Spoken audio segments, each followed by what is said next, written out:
Mheshimiwa Spika, kwa upande wa uhimilivu wa deni la serikali hadi Aprili 2025 deni la serikali lilikuwa shilingi trilioni 107.70 na kati ya kiasi hicho deni la nje lilikuwa ni shilingi trilioni 72.94 na deni la shilingi trilioni 30.76 na tathmini ya uhimilivu wa deni uliofanyika kwa mwaka 2024 ulionyesha kuwa deni letu bado ni himilivu ikiwa ni kipindi cha muda mfupi, muda wa kati pamoja na muda mrefu.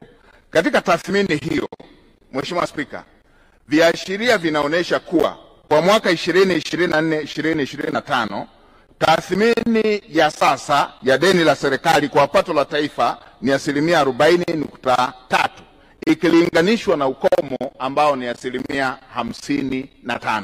Hatupaswi kuwa na hofu kabisa kuhusu jambo hili. Na kwa upande wa thamani ya sasa ya deni la nje kwa pato la taifa ni 23.6 ikilinganishwa na ukomo wa 40 ambayo ni standard ya kimataifa. Na thamani ya sasa ya deni la nje kwa mauzo ya nje ni 123.8 ikilinganishwa na ukomo ambao ni 180. Hatupaswi kuwa na hofu na jambo hilo.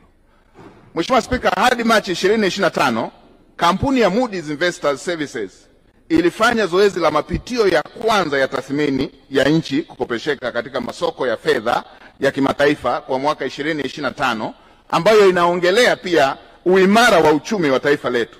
Baada ya kukamilika kwa zoezi hilo, kampuni hiyo ilichapisha matokeo ambayo yameendelea kuiweka Tanzania katika daraja la B1 kama ilivyokuwa kwa matokeo ya mwisho wa mwaka 2024.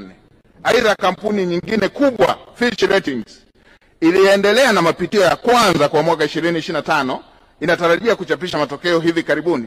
Kampuni hiyo ilichapisha matokeo ya mapitio ya mwisho wa Disemba 2024 ambapo iliipatia Tanzania katika daraja la B+.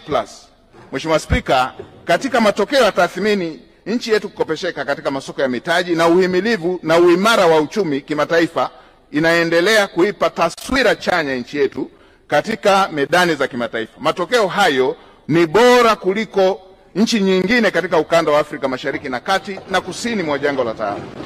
Pamoja na mambo mengine ambayo yamechangia jitihada za serikali inayoongozwa na Dr. Samia Suluhu Hassan, Rais wa Jamhuri ya Muungano wa Tanzania, ni katika kuweka mazingira wezeshi ya uwekezaji wa sekta binafsi, kukuza uchumi, kusimamia kwa makini deni la serikali na kuimarisha ushirikiano wa kimataifa, yani diplomasia ya uchumi.